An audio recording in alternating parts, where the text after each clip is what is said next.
Olá, sejam todos muito bem-vindos, todas muito bem-vindas a mais um Alesp em Pauta. No programa de hoje, nós vamos falar sobre violência doméstica e com a proximidade do dia 8 de março, Dia Internacional da Mulher, se faz ainda mais necessário que a gente debata esse assunto já tão presente, infelizmente, na nossa sociedade.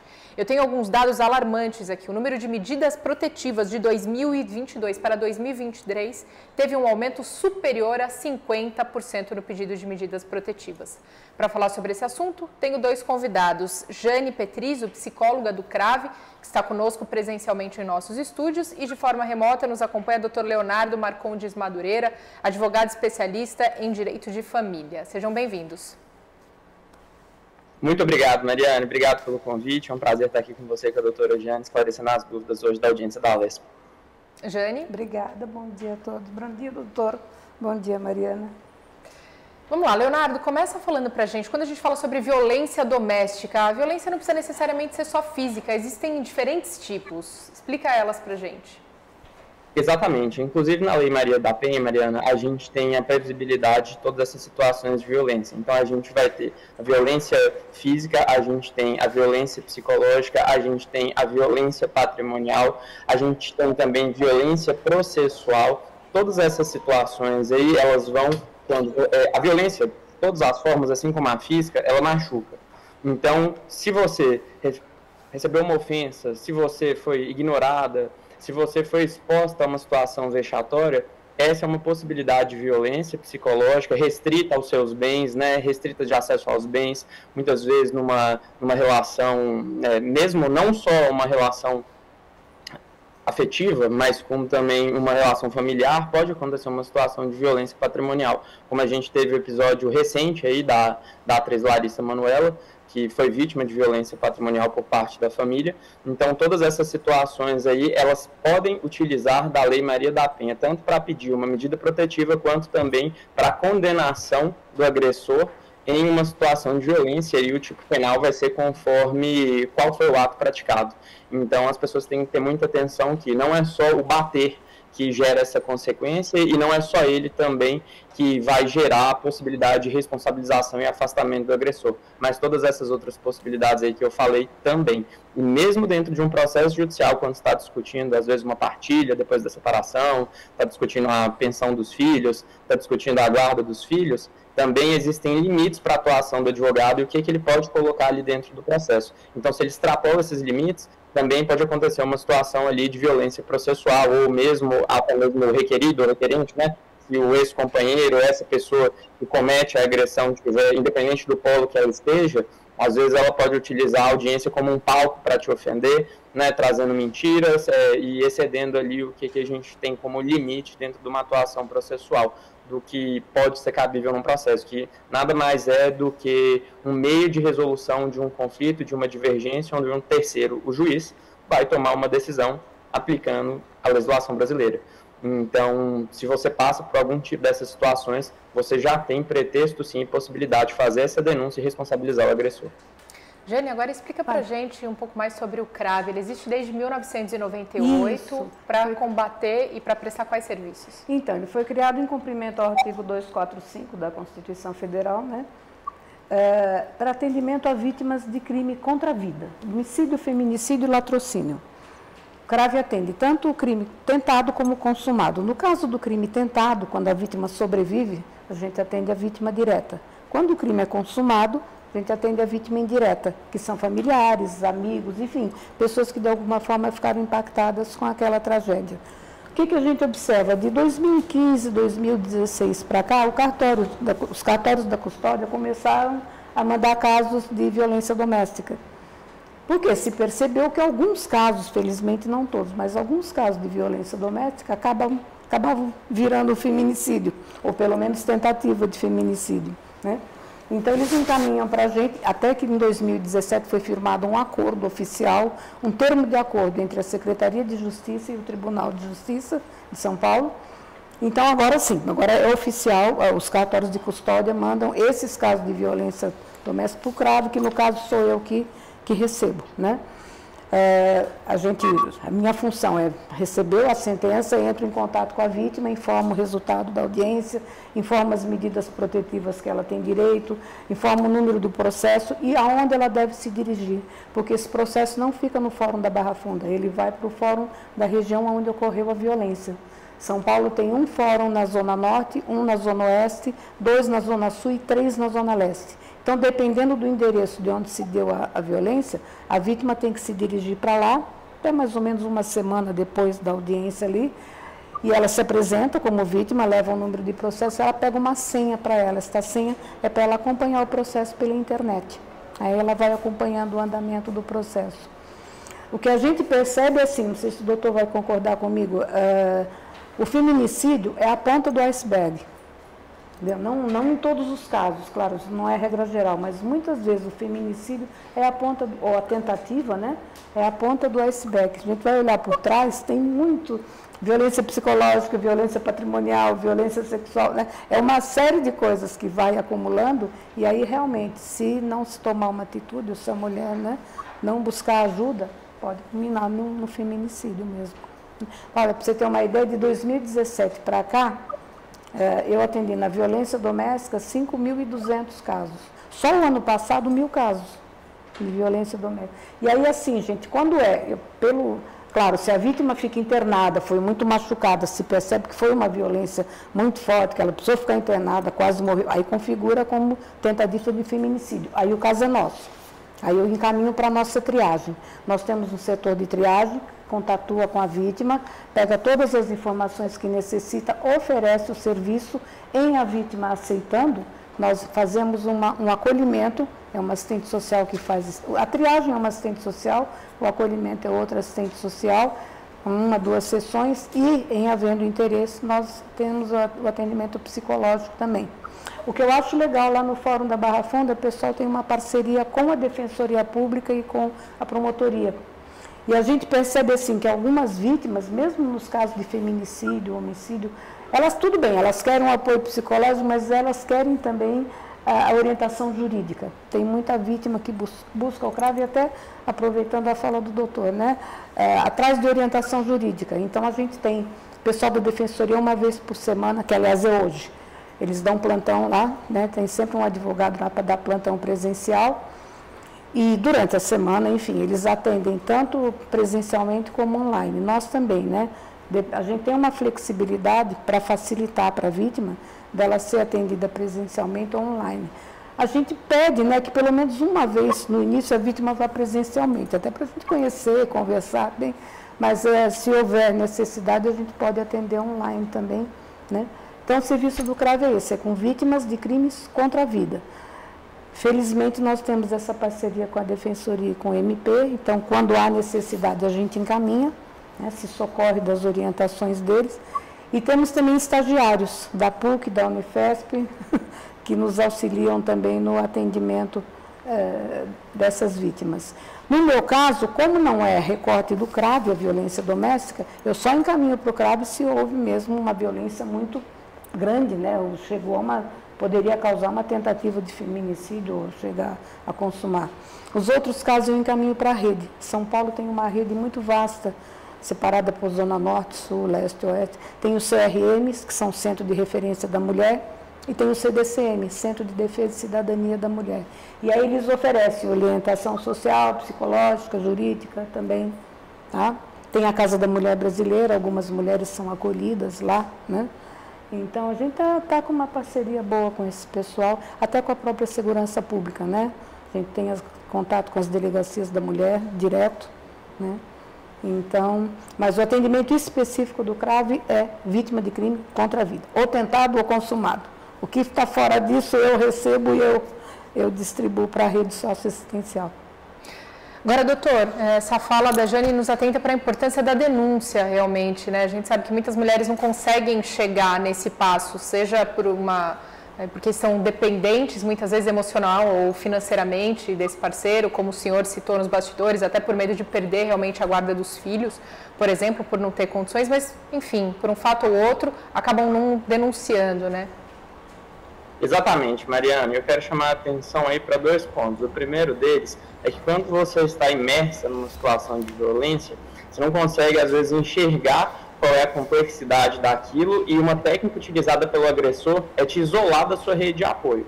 Então, você não consegue mais, você se afastou dos seus amigos, você se afastou do seu trabalho, você se afastou da sua família, e a sensação que a pessoa tem é de estar sozinha e de estar presa dentro daquela armadilha que aquele agressor criou. Então, procurar ajuda nesse momento, procurar profissionais específicos de cada área, profissionais da psicologia, profissionais da área do direito, para poder te auxiliar, oferecer a denúncia, para poder te auxiliar a se reestruturar e se preparar para esse novo momento que vem, é de extrema importância. Por quê?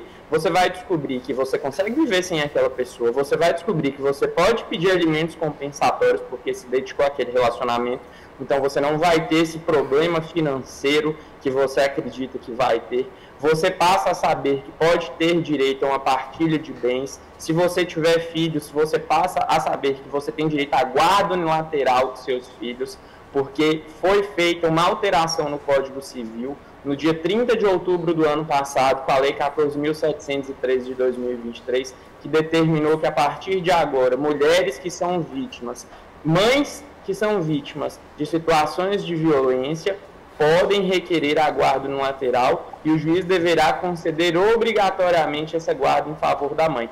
Isso para poder afastar o agressor e evitar que a mãe seja forçada a ter de tomar decisões em conjunto com esse agressor.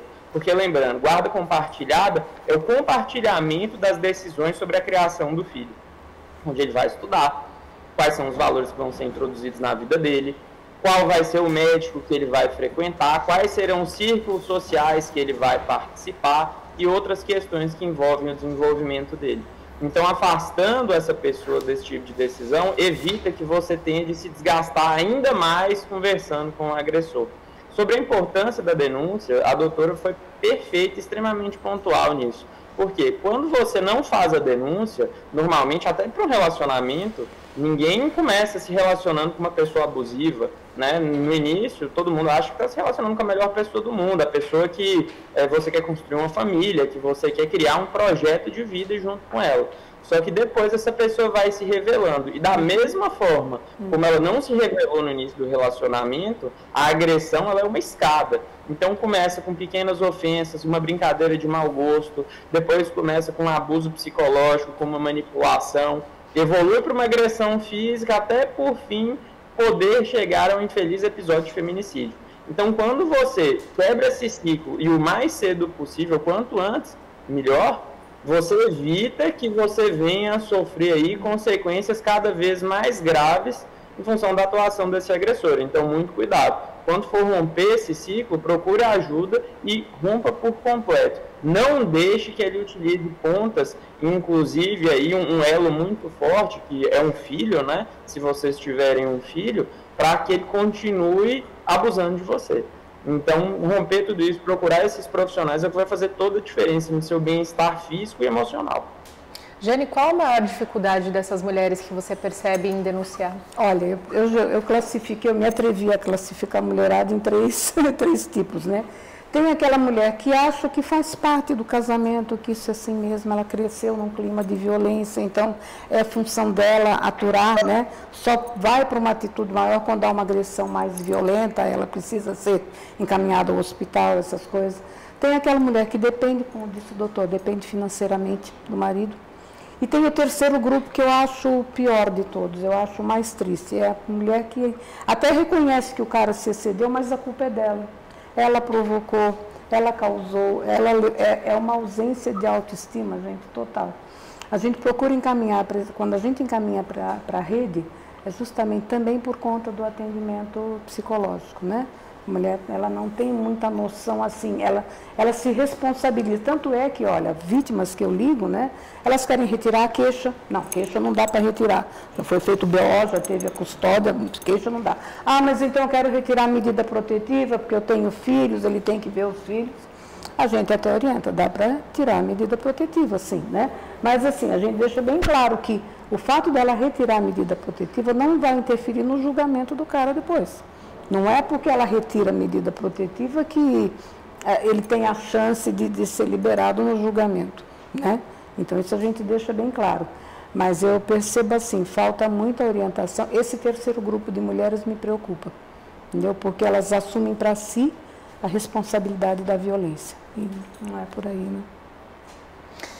Doutora, aí dentro disso, o senhor comentou, fez um comentário muito importante na sua fala, que os casos de agressão são escalonados, né? Dificilmente eles começam já com uma agressão física, digamos assim, né? Então, nisso eu te pergunto, existe um perfil de agressor, ou seja, tem como alertar essas mulheres para ela perceber desde o começo, né, Jane, opa, tem alguma coisa aqui que está errado? Alguns pequenos sinais que esse agressor pode dar? Existe sim, e eu quero falar até desse terceiro perfil que a doutora Jane trouxe. Na verdade, existem vários perfis, mas o mais perigoso é o que leva a mulher a ter esse sentimento. Por quê? Porque esse aí é o perfil narcisista. Além dele cercar essa rede de apoio da mulher, ele acaba fazendo com que a pessoa se sinta culpada pelos atos dele. Então, ele cria uma narrativa própria e fala assim, você está vendo tudo isso que está acontecendo, é culpa sua. Se eu cometi esse tipo de agressão, se eu estou te corrigindo, se eu estou te afastando dessa pessoa, é sua culpa. E aí ele sempre tenta dissimular essa narrativa tanto para ele quanto para a pessoa, para fazer com que a pessoa, na verdade, veja ele como uma vítima e ela como a culpada. E você não tem noção quanto isso acontece, e muitas vezes isso é enraizado até mesmo por costumes da própria família das pessoas, porque o que acontece? Hoje a gente vive numa sociedade completamente diferente do que a sociedade de 50 anos atrás, do que a sociedade até mesmo de 30, 40 anos atrás. E muitas vezes são situações diferentes, vividas por pessoas diferentes, porém, em função da relação de parentesco, existe uma forte influência da posição, e muitas vezes vem da mãe, vem de uma tia, vem da avó, em relação àquela situação vivida pela pessoa. E a pessoa acaba chegando em casa, não sendo incentivada a tomar uma medida contra aquela agressão, na verdade ela chega a ser desestimulada, eu vejo muito isso aqui no escritório, e não faz nada. Então ela continua sofrendo aquela agressão, e depois a agressão evolui e vai para um nível muito pior, e acontece um episódio infeliz de uma agressão física, ou então de um feminicídio, né? E depois quem mais sofreu aí foi a mulher, foram os filhos, a família, né? E é uma coisa que não dá para reverter.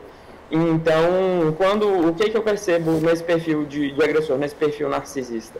Se ele tenta te afastar da sua rede de apoio, se ele está cada vez falando assim, não, reduz seu horário de trabalho, né, deixa que eu tomo conta das coisas, afasta dessas pessoas, vamos ficar aqui só nós dois, hoje eu queria passar um tempo com você, você vai sair com suas amigas, muito cuidado. Por quê? Porque quando você está isolado é muito mais difícil tomar uma atitude, porque você vê aquela pessoa como seu porto seguro, como o seu único apoio, e aí você vai desgarrar do seu único apoio. Então é justamente essa sensação que ele quer te fazer sentir.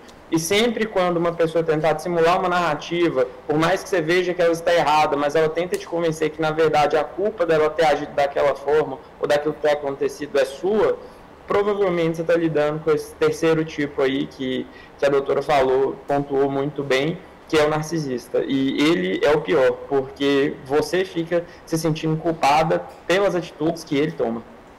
E aí a gente tem que deixar claro também que esse perfil de agressor não tem a ver com classe social, né, Leonardo e Jane? Com certeza, com certeza. Nenhuma. Não tem mesmo. Do A ao Z. Jane, fala um pouco, você trouxe números, por exemplo, de que no último ano, né, ao longo de 2023, foram registrados, ao longo de muitos dos últimos anos, foram mais de 5 mil casos registrados, mas só em 2023 foram 1.000.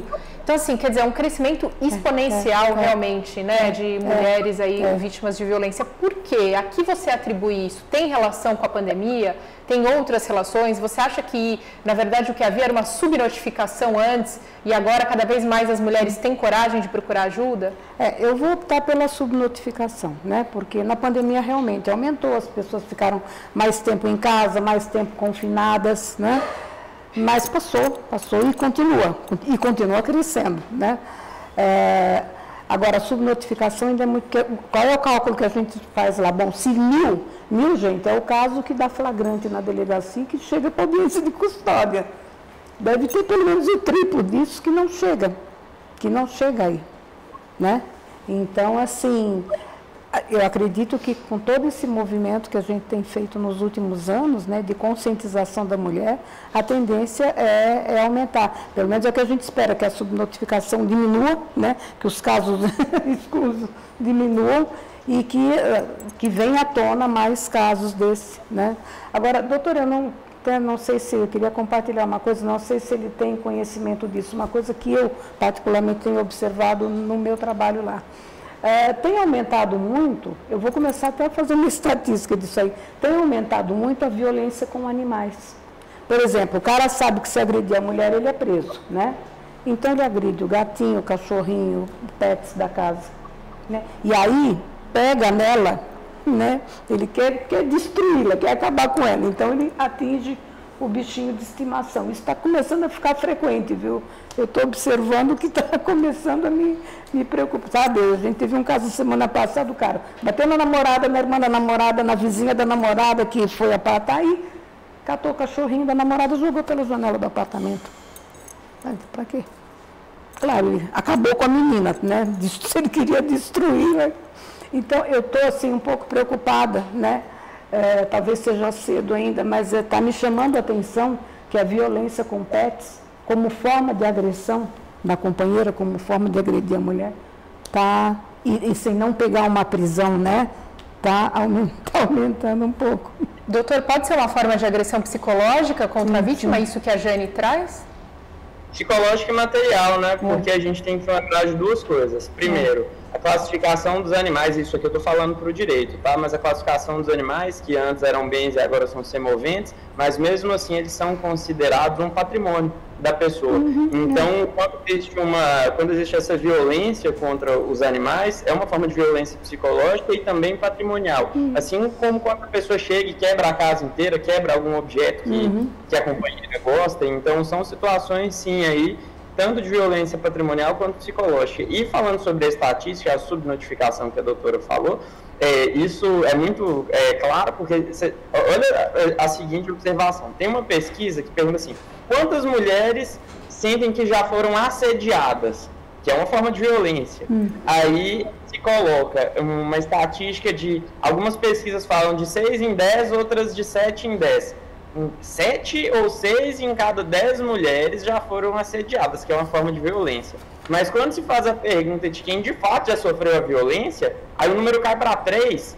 Ou seja, é claro que existe ali pelo menos o dobro daquele número que não quer falar que sofreu a violência, ou mesmo por questões socioculturais, não enxerga aquilo como violência.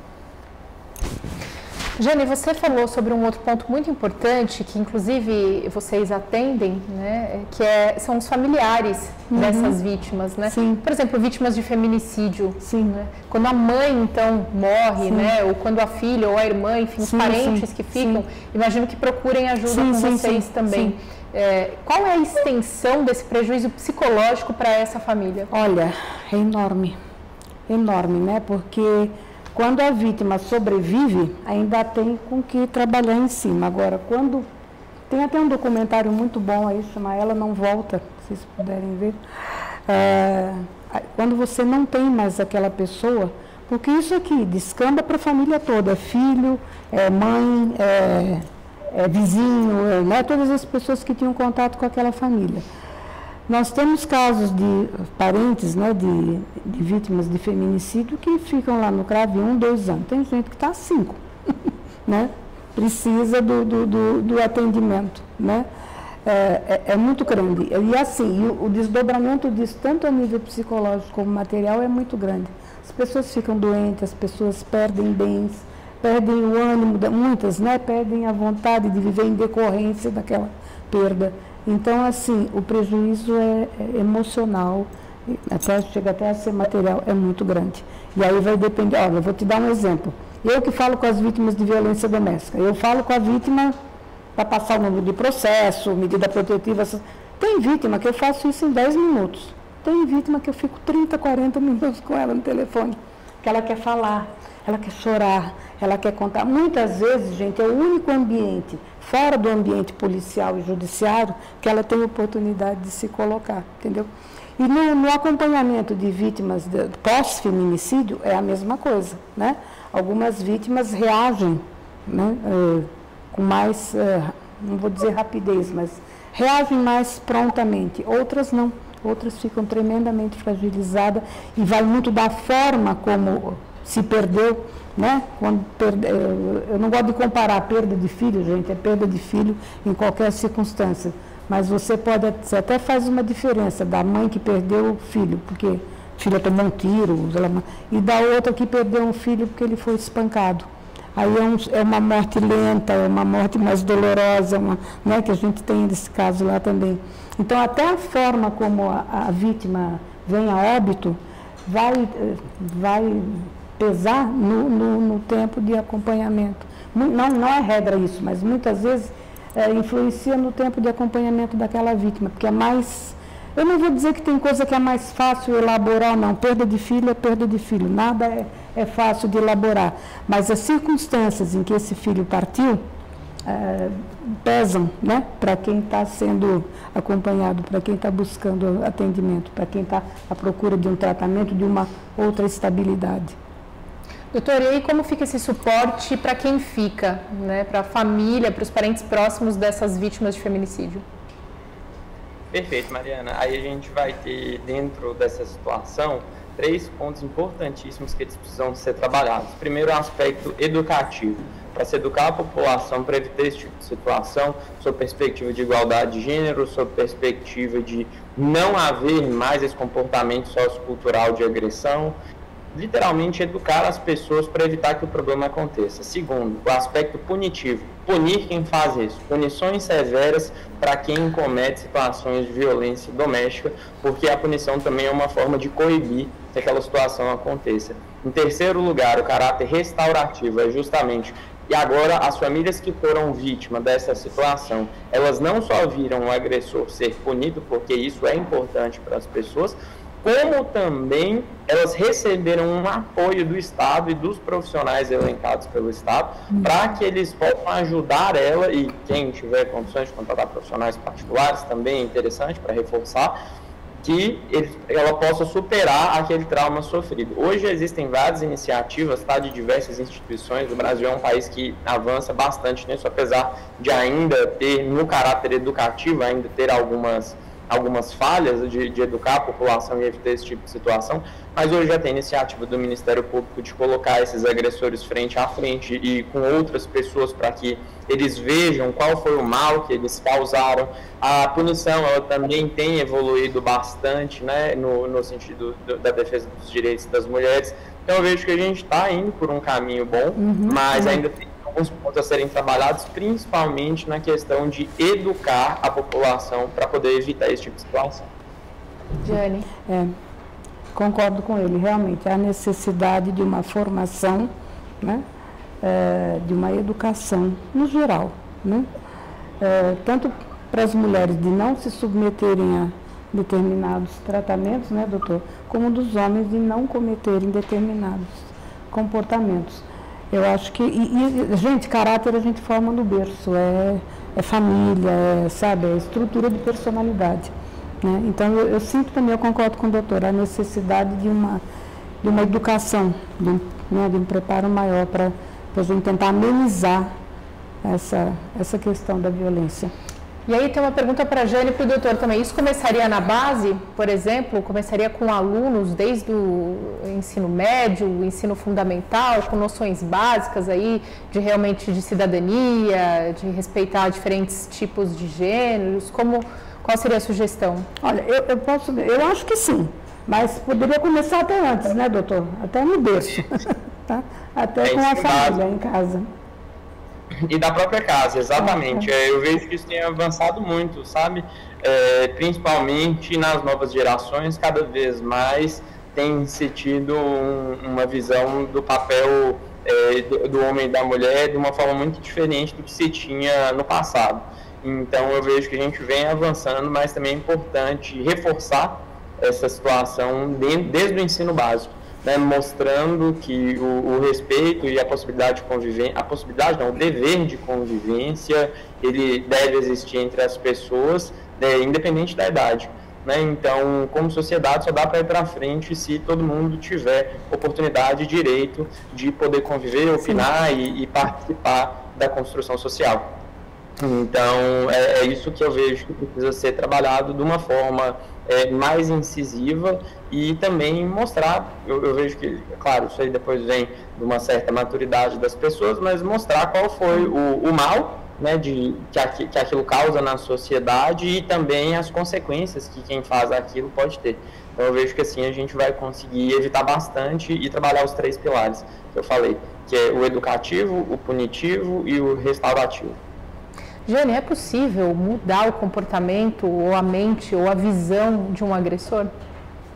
Olha, quando não é o caso de uma estrutura de personalidade firme, que é o caso do psicopata, né?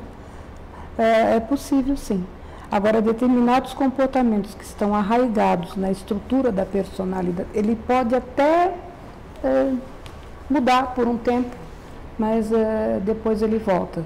A gente fala que caráter de personalidade dentro da psicopatia dentro da psicopatologia não altera, né?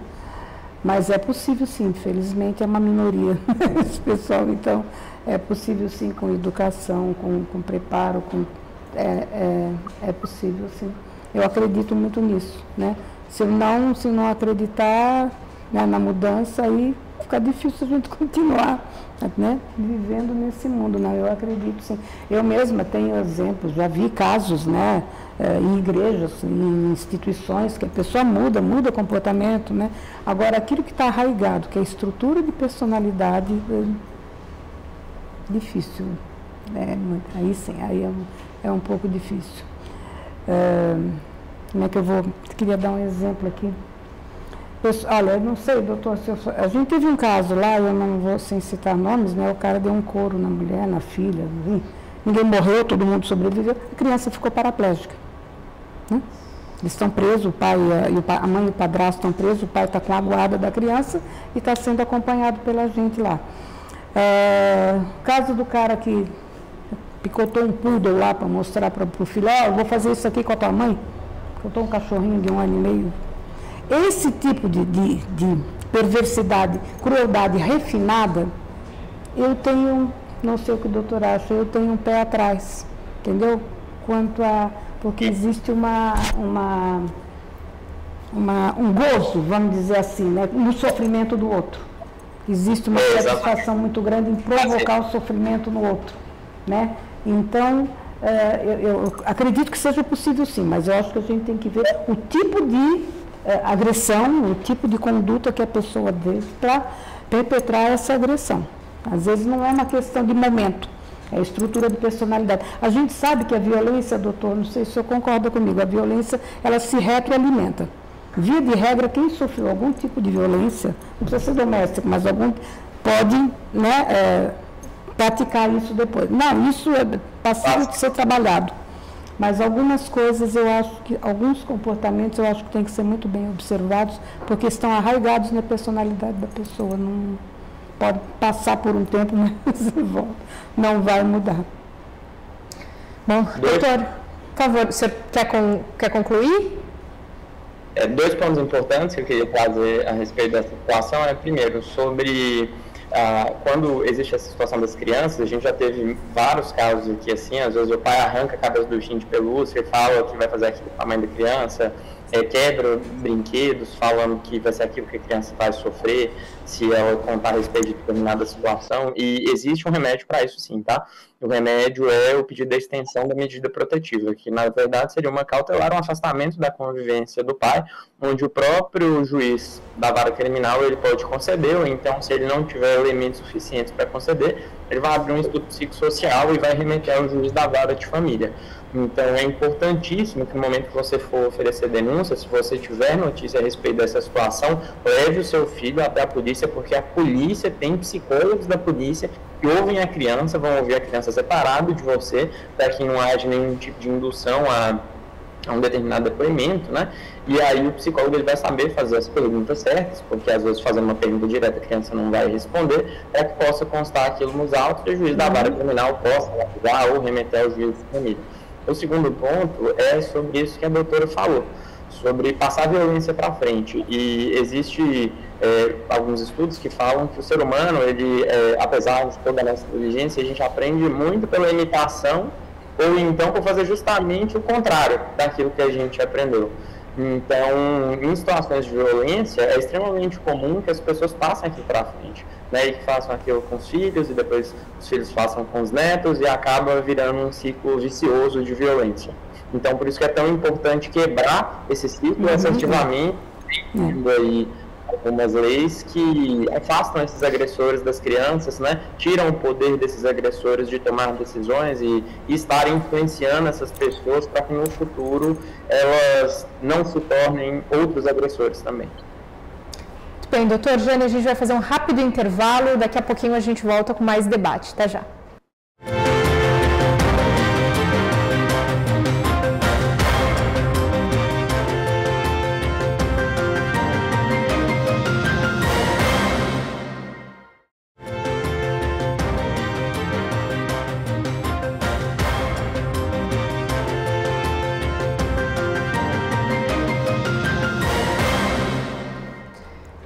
Estamos de volta com o segundo bloco do Alesp em Pauta, hoje discutindo violência da mulher, com a proximidade do Dia Internacional da Mulher, celebrado em 8 de março, fica de mais importante a gente falar sobre esse tema.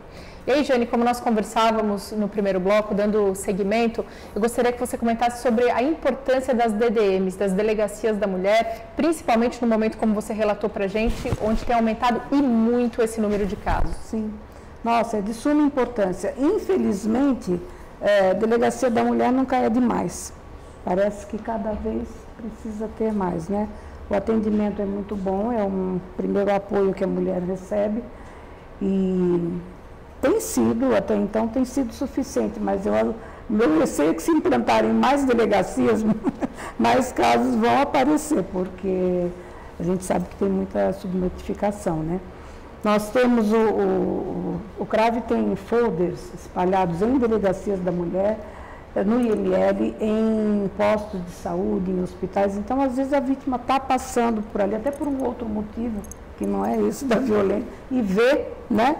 E anota o e-mail, o contato. As delegacias da mulher contribuem muito com a gente. A gente tem uma troca assim boa. A doutora Jamile é a coordenadora geral das delegacias, é muito parceira nossa também. É muito bom. Se tiverem que implantar mais, quantas implantarem, quantas estarão lotadas de casos, infelizmente. Outra ação que tem aumentado, né, ou pelo menos tem sido criada, né, na intenção de coibir um pouco esses casos, tem sido as patrulhas Marias da Penha. Também. Eu não sei, eu vejo algumas vítimas me retornam, né, então elas dizem que vem a viatura passando. É que assim, São Paulo é uma cidade muito grande, né? Eu não sei até que ponto eles dão conta de atender todo mundo, mas são eficientes, sim, à medida que são chamados, que o pessoal recorre e eles atendem prontamente também. E o que eu acho, né, não sei se é feliz ou infelizmente, o que tem de positivo é que o número de redes de atendimento à mulher também tem aumentado. Então a gente vê assim uma solidariedade muito grande, sabe, com as mulheres vítimas de violência. Ponto principal, a mulher tem que procurar. Ela tem que gritar por socorro, gente, ela tem que pedir. Às vezes ela até vai parar num lugar desse porque o vizinho denunciou, né? E quando a gente encaminha lá no CRAV, a gente encaminha, oferece os nossos serviços para os casos de crime contra a vida, mas assim, a vítima tem que aceitar, né? Ela tem que querer, né? Mas existe uma rede muito grande no município de São Paulo para atendimento. Não sei se está sendo suficiente, mas o Centro de Referência da Mulher, o Centro de Defesa e Cidadania da Mulher tem atendido assim inúmeras, todos que a gente encaminha para lá, eles têm atendido. Agora, você falou, por exemplo, da denúncia por parte dos vizinhos, né, ou de pessoas que moram próximas. Nós temos aqui na Assembleia Legislativa, inclusive, um projeto de lei que saiu daqui, que obriga síndicos, administradores, vizinhos, enfim, a denunciarem esses casos de violência doméstica, ou seja, isso se tornou lei. E temos uma outra também, que, como nós já comentamos, que saiu daqui do Parlamento também, que cria o programa da Polícia Militar Patrulha Maria da Penha, que também nós já conversamos. Ou seja, quão importantes são essas leis também, né? Como essa dos condomínios? São. E são porque muitas vezes a mulher não faz, né? Ou não tem condição de fazer, né? E quem está em volta, quem está ouvindo, tem que... gente, é um dever. Isso é aquele velho ditado, briga de marido e mulher não se mete a colher. Não, tem que meter a colher sim. Porque muitas vezes você pode estar salvando uma vida, sabe? Mas aí, nesse momento, tem muitas mulheres que quando essa polícia chega no local chamada por um vizinho, por um síndico, enfim, que essa mulher nega o caso e defende o companheiro. Isso ainda é corriqueiro? Não tanto como há uns anos atrás, mas ainda agora com mais raridade. Até porque essa mulher muitas vezes é ameaçada. Eu atendo vítima lá que o cara está preso e ela é ameaçada pela família do ex-companheiro, né? Então ela tem uma preocupação de tirar a queixa. Não tira a queixa registrada em DP não se retira, né? Mas eu quero tirar a medida protetiva, porque aí ele vira bom trabalhador, ele só fez isso por conta da bebida, mas no fundo ele é uma boa pessoa. Sim, não duvido disso, né? Mas minimamente ele não tem muito equilíbrio, né? Porque para deixar uma vítima ir parar no hospital por conta de uma agressão, né? Olha só, nós temos de volta aqui o doutor Leonardo. Doutor, não sei se você conseguiu ouvir, eu e a Jane, nossa conversa no começo desse segundo bloco, a gente falava sobre a importância das patrulhas Maria da Penha, também sobre a importância das delegacias da mulher e principalmente sobre uma lei que saiu aqui do parlamento que obriga síndicos, administradores de condomínios a reportarem quando ouvirem ou souberem de alguma violência que alguma moradora sofra no condomínio.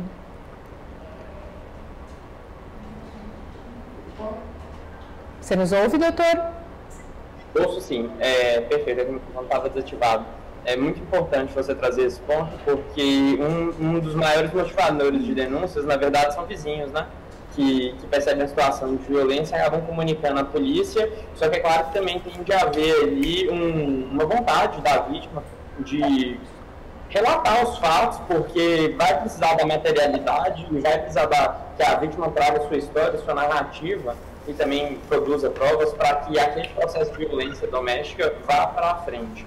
Agora, em relação às patrulhas e à violência da mulher, isso é de extrema importância, porque quem está com esse tipo de situação sabe a diferença que é entre ir numa delegacia normal e ir numa delegacia da mulher.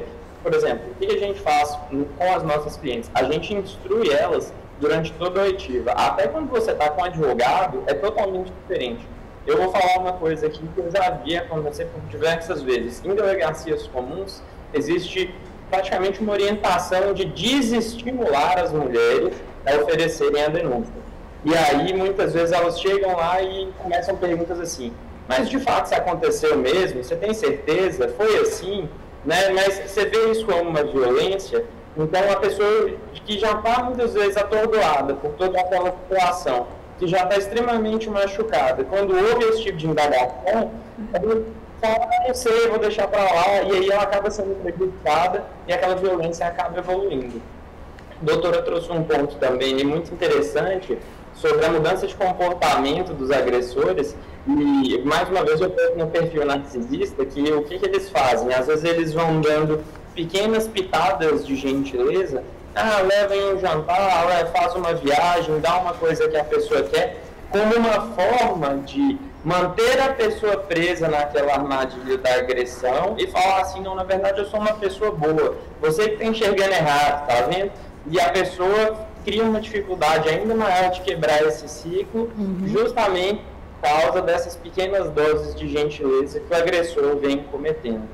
Então, quando a lei fez essa alteração de tornar a violência doméstica uma ação penal incondicionada, ou seja, não precisa da representação e não existe a possibilidade de se retirar a queixa, foi justamente buscando evitar que o agressor manipule a vítima e mantenha o ciclo de violência, porque feita a denúncia, aquilo vai seguir de qualquer forma, mas precisa sim que a vítima tenha uma vontade de oferecer a denúncia, e a gente entra na importância da patrulha da Maria da Penha, não só para fazer com que as medidas protetivas sejam cumpridas, mas para fazer com que a vítima sinta-se amparada pelo Estado, que ela sinta que existe ali de fato a proteção, que ela não está largada aos lobos e a qualquer momento aquele agressor pode entrar na casa dela e cometer alguma atitude pior. Então ela sabe ali que o poder público está próximo, então ela está bem amparada, assim como na delegacia da mulher. Você vai ser recebida por uma mulher, o tratamento vai ser completamente diferente, é uma pessoa instruída e preparada para aquele tipo de situação. Então, você pode ter certeza que se na sua cidade, ou então na localidade que você vive, tiver uma delegacia especializada, não pense duas vezes. Vá na delegacia especializada, porque o tratamento é totalmente diferente.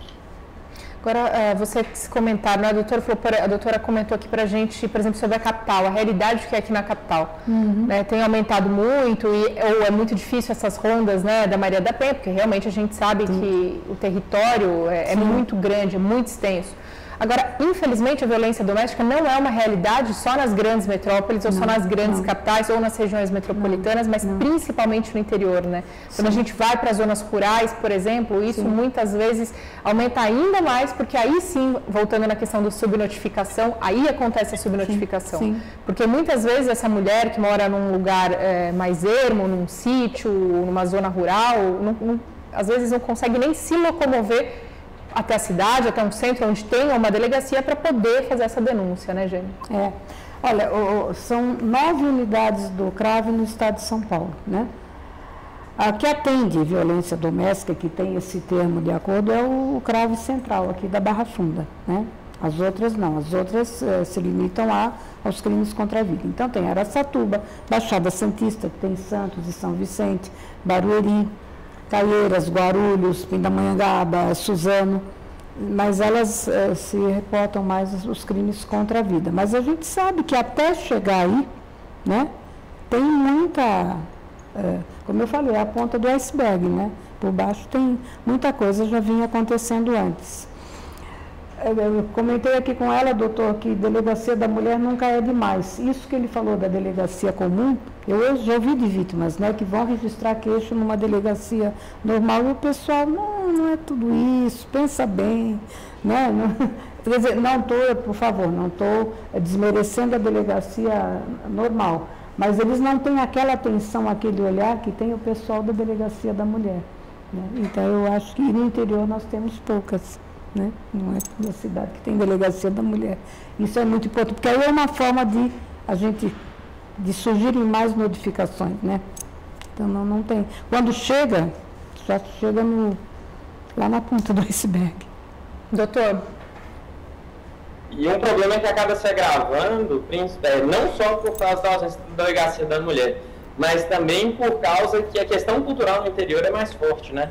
Então, às vezes, esse posicionamento das pessoas, ele acaba sendo de costumes mais antigos, né, de uma tolerância maior a esse tipo de situação do que muitas vezes acontece nas capitais ou nas cidades maiores ou próximas à capital. Então, quando a gente soma essas duas situações, a gente chega ali a um índice de subnotificação e, por consequência, também há um aumento no percentual de feminicídio por 100 mil habitantes muito maior do que a gente observa dentro da capital. Então, apesar de a gente verificar outros problemas em cidades mais populosas, é claro que no interior a gente, proporcionalmente, isso aí se agrava por causa dessas duas motivações. E, claro, o tamanho da polícia é extremamente importante. O que a gente está falando aqui é sobre o pacto para poder lidar com esse tipo de situação dentro de uma delegacia da mulher. Até por você ser recebida por outra mulher, você vai se sentir mais confortável para relatando aquela situação, em falar a respeito de detalhes, do que se tivesse muitas vezes ali um homem te atendendo. Então a gente tem que levar isso, a questão humana em consideração também, que é extremamente importante. Até mesmo em um julgamento, né, por mais que seja extremamente competente, existe uma diferença de se colocar no lugar do outro. Às vezes, quando você está sendo uma juíza, está analisando aquele caso, em casos de família, isso eu vejo constantemente, a mulher ela não consegue enxergar sobre a perspectiva de ser mãe. Então, vamos dizer assim, se a gente está num julgamento discutindo uma questão de guarda, e isso que a lei trouxe, tá, já era uma tendência da jurisprudência da guarda unilateral, mas existia, por não estar positivado, existia entendimentos diferentes, porque havia uma interpretação ali da situação conforme quem julgasse. e a gente já percebia que quando a situação era julgada por uma mulher, por uma mãe, ela enxergava de uma forma diferente, porque ela sabia o que era estar no lugar de mãe. Então, é claro que vai existir essa questão humana, que gera uma certa subjetividade na aplicação da lei no momento que você oferece uma denúncia, no momento que você vai para um julgamento, para uma discussão no Poder Judiciário, sem dúvidas. Agora, é importante a gente reforçar sempre os canais para onde essas mulheres podem fazer a denúncia, né? Como vocês falaram, tem a Delegacia da Mulher, infelizmente não são todas as cidades que tem, mas tem a Delegacia Comum, a Delegacia do Bairro, onde essas mulheres podem se reportar também, e tem a Delegacia da Mulher 24 horas, a Delegacia da Mulher online, que é a delegaciaeletrônica.policiacivil.sp.gov.br/SSP de cidadão/home. Tem outros números também, Jane? Não, esses aí são os principais, né? São os básicos. Tem os sinais, né? Tá, não é todo mundo que conhece, né? Mas às vezes passando na rua você pode, se alguém conhecer e interpretar. No estado de São Paulo também, sobre essa nova lei que foi aprovada. Jane, então explica um pouco para quem nos assiste, não são todas as mulheres nem que sabem fazer o sinal e também não são todas as pessoas que sabem reconhecer o sinal. Gente, isso está assim, correndo muito na internet, sinal indicativo de violência doméstica. Mão aqui, fecha aqui. Você está passando por um lugar, está com seu companheiro agressivo, passa por alguém, olha para alguém, se tiver, faz o sinal atrás da cabeça, por trás do corpo. Se a pessoa tiver, qualquer um que esteja antenado na internet conhece esse sinal. É um indicativo de que aquela pessoa que está fazendo esse sinal está sendo vítima de violência doméstica. Você está num restaurante, você faz esse sinal para alguém, alguém pode acionar. A polícia pode, entendeu? Doutor, essas medidas também são novas, claro, essa especificamente que a Jane citou, né, foi fruto de uma política estadual aqui de São Paulo. Mas ajuda, tudo ajuda, né, doutor? Tudo ajuda, e um ponto que eu quero trazer a nível de Brasil, nossa atuação a nível de Brasil, o Estado de São Paulo, ele tem duas questões que são avanços, tá? Que o nosso país deve seguir, assim como o Estado de Santa Catarina, a gente também observa esse movimento, que são o judiciário, ele já tem um entendimento mais favorável às mulheres, ele já não seria nem mais, não é mais favorável não, ele tem um entendimento que cumpre a Constituição, que é colocar todas as pessoas iguais diante da lei. Então a gente já observa os julgados nesse sentido. E uma outra questão que o Estado de São Paulo e o Estado do Rio de Janeiro também tem é sobre essa delegacia virtual, que muitas vezes permite que a pessoa, sem sair de casa, porque, acreditem, tem vítimas que elas são cerceadas até do próprio direito de liberdade, de conseguir pegar um telefone ali e fazer uma denúncia. E outra coisa que eu sugiro extremamente importante é sempre ter uma pessoa que vai te ajudar a fazer essas conexões com os profissionais que estão te ajudando. Por quê? Porque, às vezes, se você está dentro do mesmo ambiente que o agressor, ele toma seu telefone, ele te monitora o tempo todo, essas pessoas que estão te auxiliando vão conseguir também acionar a polícia, acionar os meios legais para evitar que o pior aconteça com você. Então, essa é a importância de você não absorver e não enfrentar isso sozinho, porque senão você pode acabar não conseguindo nem punir o agressor, nem sair daquela situação de violência, nem sair de dentro daquela armadilha. Importante a gente falar também, né, Jane, doutor Leonardo, que não são, a gente costuma falar muito, né, por uma força de costume de hábito, o agressor, os agressores, mas esse agressor pode ser uma agressora também, pode ser uma companheira também, né, Jane, doutor Leonardo? Pode. Eu não sei se o doutor concorda comigo, no que eu atendo lá, 95% dos casos de violência doméstica, 95% são perpetrados por homens, mas a mulher também pratica, né? Não, é mais raro, mais difícil, mas a mulher também pode ser autora de violência doméstica, sim. E ela se enquadra em tudo isso que a gente está falando da mesma forma perante a lei, né, doutor? Isso. Lembrando, só uma mulher pode se utilizar da Lei Maria da Penha para justificativa de violência doméstica. Agora, se o agressor vai ser uma mulher ou um homem, isso não faz diferença. E, mais uma vez, um ponto importante se ressaltar, não são só relacionamentos afetivos. Então, não vai ser só seu companheiro ou sua companheira. Você pode sofrer violência doméstica do seu pai, de sua mãe, do seu tio, do seu primo, tá? Não limita ao tipo de convivência, qual é a sua relação com aquela pessoa. O que importa é que aquela violência ocorreu em um contexto doméstico, ou seja, era o lugar onde você menos esperava que aquilo fosse acontecer. No seu seio familiar, com a pessoa que você escolheu compartilhar a sua vida, o que faz que seja enquadrado nesse tipo de crime é a situação e o contexto no qual ele aconteceu e que a vítima seja uma mulher que estava inserida nesse contexto. Agora, independente do gênero do agressor, a violência doméstica pode acontecer. Isso é verdade. Maravilha. Olha, eu gostaria de agradecer demais aqui a presença hoje da Jane, que esteve conosco, do Dr. Leonardo, de forma remota. Foi um prazer. Obrigada. Prazer foi meu. Muito obrigado pelo convite. Foi um prazer estar falando com essas duas mentes brilhantes aí. E precisando, me coloco à disposição aqui para falar com vocês. Nós agradecemos demais. Nós agradecemos mais uma vez a presença dos convidados e olha só, agradecemos também a você que nos acompanhou, seja pela TV ou pela internet.